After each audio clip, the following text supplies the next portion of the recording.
But kailangan natin ma-recognize kung ano yung character at ano ang attributes ng dalawang magkakaibang katagang Nicolaitanism and Berean.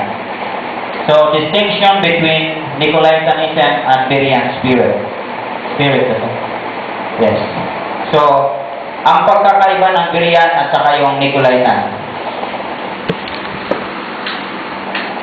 Dito po to sa talatang Acts 17. Samahan niyo po ako sa Acts 17 verse 11.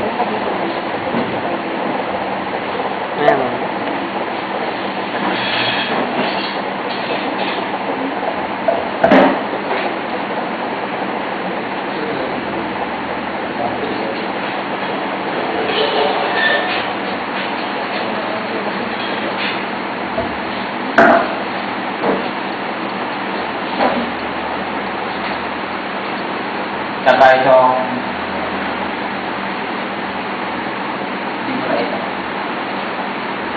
Acts 17, 11, saka Revelation chapter 2, 6, 15. Basahin po natin. Acts 17, verse 11. Ang sabi po rito, these were more noble than those in Thessalonica, in that they received the word with all readiness of mind and searched the scriptures daily, whether those things were so. So ito po, ang word po na Berean, mga kapatid, ay hindi po ito nakasulat sa Biblia, pero yung Berean na word na lugar ay nakasulat po sa Biblia. So yung term na Berean, ito po ay ginamit lamang po natin to identify the character and attitude doon sa mga taong taga-Berea. Amen? So yun po yun. Wala po yan, hindi po yan mabasa yung word na Berean sa Biblia, pagkos yung word na Berea, mababasa po natin sa Biblia na ito ay lugar na kung saan yung mga tao na naroon sa Berea, ang ugali nila ay mayroon silang readiness of mind to receive the word and search the scripture daily. Ito po yung character nila, ugali nila, whether those things were so. Readiness of mind and search the scripture daily. So, ang may papakita natin dito, ano ba ang nakapaloob doon sa Berean?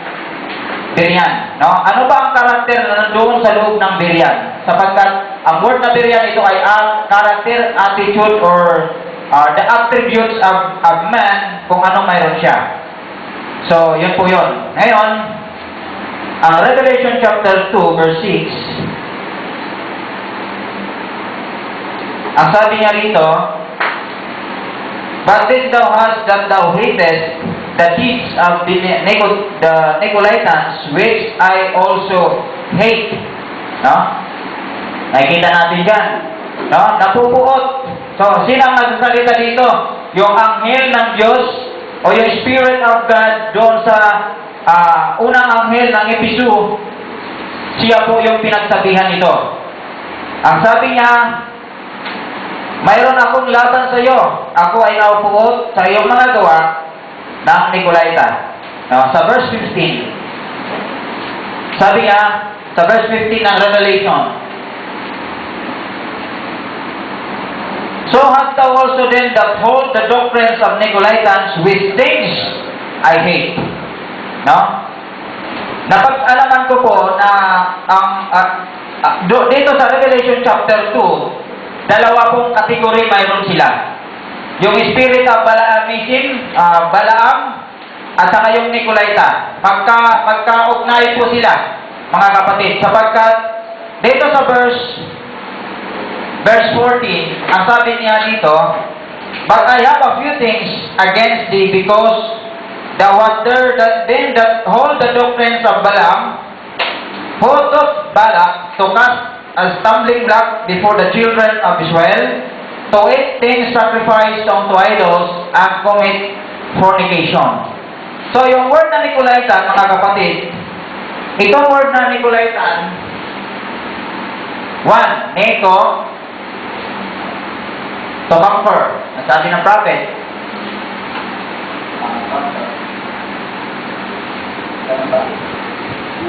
To conquer. And then Laos. Lady. Yung lady na ito ay people. Revelation 17:50 na ito.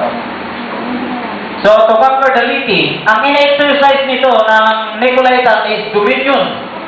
No? Na pagiging superior, kung saan siya lang ang dapat pakinggan. Yun ang kalagayan ni Balaam. Si Balaam, tinuturuan niyang isumpa ang bayan ng Israel sa magitan ni Balak. Si Balak ay tinutukoy na siya ay isang propeta sa panahon yon. Ngayon, dinidiktahan ni Balaam na sumpain ang Israel sa magitan ni Balak. So, yun po yung kalagayan niya. Ngayon, bakit kinapupuotan ng Diyos o bakit kinapupuotan ng Espiritu doon sa panahon ng Episo yung pagiging Nicolaita? Bakit kaya kinapupuotan? Napupuot ang Diyos sapagkat dapat ang Espiritu ng Panginoon ay manguna sa Iglesia. Ang nangyari, nagkaroon sila ng sacrifice and offerings to idols. And they commit fornication. Yun po ang cause nun. Hallelujah. So, ang pagiging biriyan po, mga kapatid, yun po yung pinakategori ko lang po. Ito, ang Nicolaitan exercising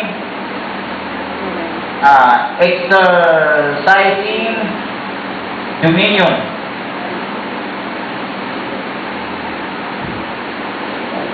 Yung biriyan po, mababasa po natin yung attribute niya, yung character niya ay tinuturo para sa bawat isa sa atin. Yung 1 Thessalonians chapter 5 verse 28. 5:21. Basahin po natin. 1 Thessalonians chapter 5 verse 21.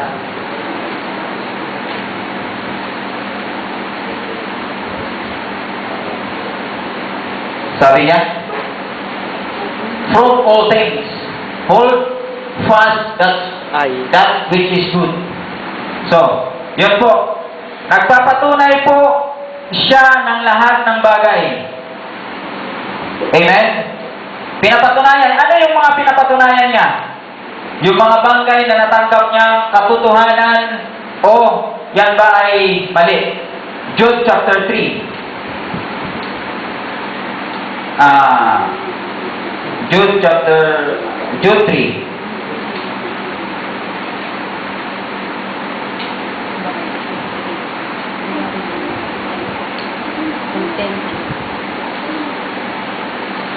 Beloved, when I give all diligence to write unto you of the common salvation, it was needful for me to write unto you and exhort you that you should earnestly contend for the faith which was once delivered unto the saints. Ano daw? Mayroon siyang contend for the faith. Yun po ang tinuturo ng mga Berea. Yung contend, kasama dito yung searching. Ang sabi dyan sa Acts 17:11, search the scripture whether these things are so. Anong mayroon sa Nicolaita?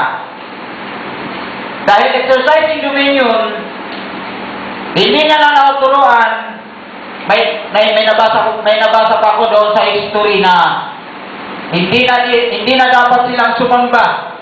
Sasamba lang sila kung ano yung sinasabi nila. Sasabihin ng superior. O bishop, elders, ng time ng 325 AD. No contending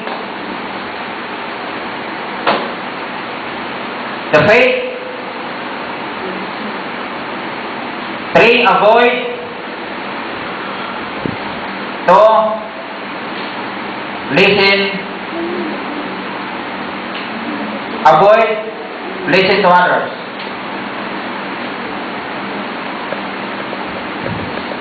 Yun po yung kategory ng Nicolaitanism. Ano pa? Ang Berean spirit ay nag-aanyaya siya ng pagpapatunay ng lahat ng bagay. Sinabi ba ng Diyos yan? Amen. Yes, amen. Isaiah chapter 1 verse 18. Ang sabi niya, come and let us reason one another. Hindi kapi-kapihan. Kundi ang bawat individual ay binigyan ng kapangyarihan ng Diyos to prove all things. Amen? Hindi tayo sakop ng isang grupo, hindi tayo sakop ng isang denomination according to the prophet, but we are captive to the Word of God.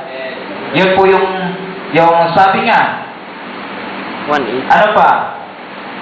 Attitude ng Berean.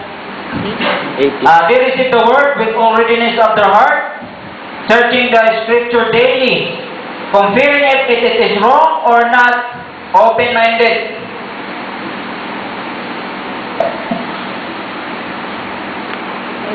Open-minded.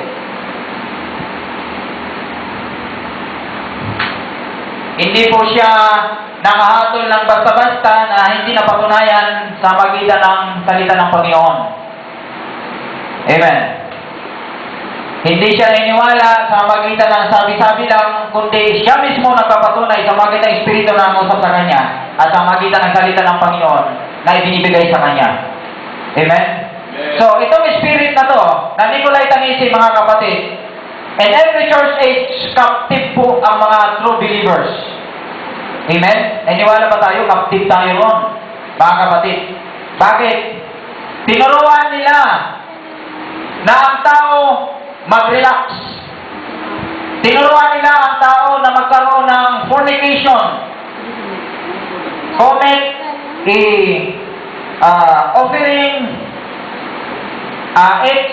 Offering sacrifice unto idols.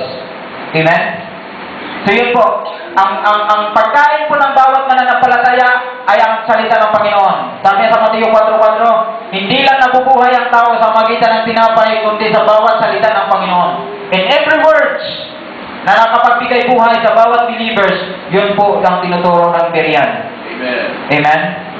So, inalis natin. Ang sabi nga dito sa Revelation chapter 2, sabi niya, kung itong Nicolaita ay mananatili sa inyo, ano ang mangyayari? Amen. Ano mangyayari? Yung iglesia ay magkakaroon ng lukewarmness. Lukewarm.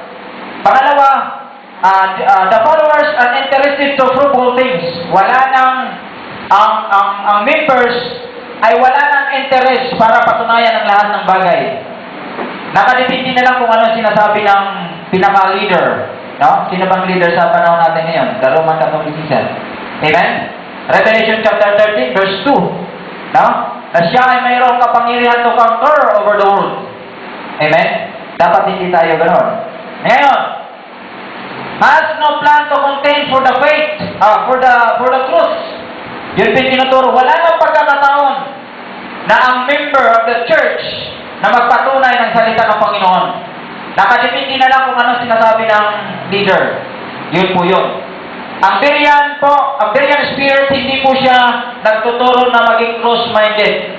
Kailangan open to check the other evidence. Mayroon siyang humbleness to pointing out the truth. No? Mayroon siyang spirit na alamin ang lahat ng bagay na katotohanan sa salita ng Panginoon. No? Kaya nga yung spirit sa panahon natin ngayon, the fivefold ministry, mga kapatid, yung bride of Christ, hindi siya tossed to and fro. They are proving all things according to 1 Thessalonians chapter 5 verse 21. Amen. So ano pa? Magkakaroon siya the lack of the oil. Ang sabi dyan sa Matthew 25, the foolish virgin. Amen? Ganon ang mangyayari sa kanya. Lack of oil to continue in the night. Tayo ay nagsa-travel hanggang sa makarating tayo doon sa ating paroroonan. We are traveling in the night. But naniwala ako, and that night, there was a day that shine, and everyone that believed in God. Amen? So, sa Sikaraya yun, Sikaraya chapter 7 na hindi ka lalakad sa dilim, kundi sa kadiliman ay mayroong liwanag. Hindi ko na ano yung ang verse na yon. Lack of oil, ito yung masaklap. Spoon feed only for man. Kontento na ang members na hanggang tagapakinig na lang. Wala na siyang panahon, wala na siyang karapatan makinig sa iba.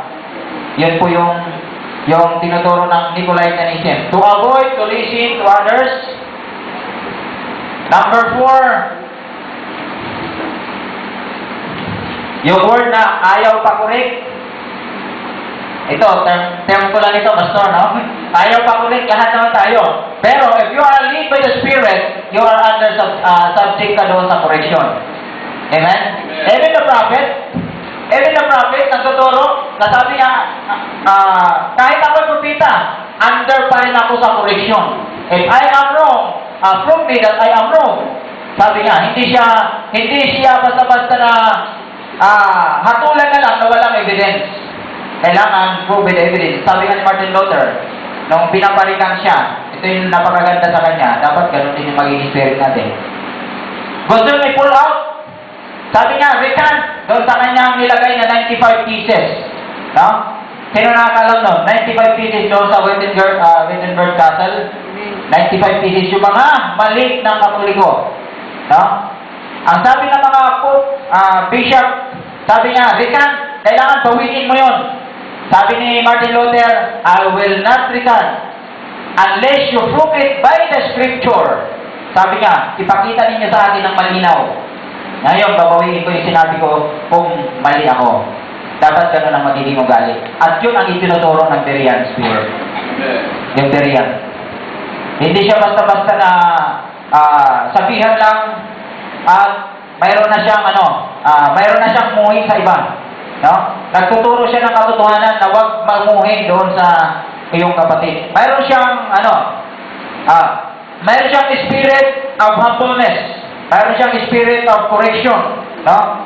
Ngayon, mga kapatid, ang Berean, masigit sa lahat, ang sinabi ni Pablo doon sa Philippians chapter 2, verse 1 hanggang 5. Ito, last verse siguro ito, kung ako ay tapos na yung oras. Sabi nga, chapter 2 ng Philippians, if there be therefore any consolation in Christ, if any comfort of love, if any fellowship in the Spirit, if any bowels of mercy, fulfill ye my joy that ye be like-minded, having the same love, being in one accord, in one mind, let nothing be done through strife or vain glory, but in lowliness of mind. Take note, mga kapatid. Itong lowliness of mind, napakahirap po ito tanggapin sa ngayon.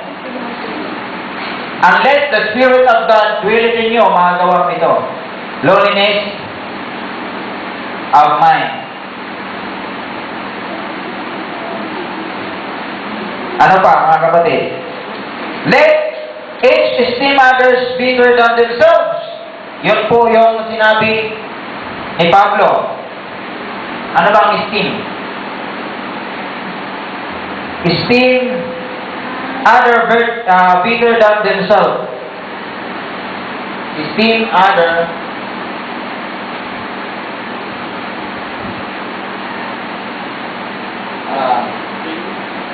better than themselves. Ayun po. Huwag po natin ipalagay na mas marunong tayo kaysa doon sa ating kausap. Amen? Praise God. Anong kailangan? Lowliness of mind, saka humble. Humbleness is the key of succession. Amen. So, ano ba ang dapat natin gawin, mga kapatid? Mayroon tayong pag-ibig to pointing out the truth, the evidence of others. Mayroon tayong spirit na alamin yung katotohanan, alamin yung ebidensya ng katunggali o kausap natin. Kung nakita natin mas tama siya, siyempre ating makuha. Pero kung hindi pa tayo kumbinsido, let's hang on. No? Hindi natin natulan yung tao na siya'y mali. Kundi hang on, natin pakita natin yung masigit na tama. Amen? So yun po yung nakita ko dito yung pagkakaiba nila dito, yung Berean people, yung Berean spirit, at saka yung Nicolaitan, ito po yung kinapupuotan. Kung ang Diyos ay napupuot sa iyo, ang sabi dito sa Revelation, sabi niya, kung hindi ka mag-repent, sabi niya, 15, so hast thou also them that hold the doctrines of Nicolaitans, which things I hate, repent, or else I will come unto thee quickly, and will fight against them with the words of my mouth.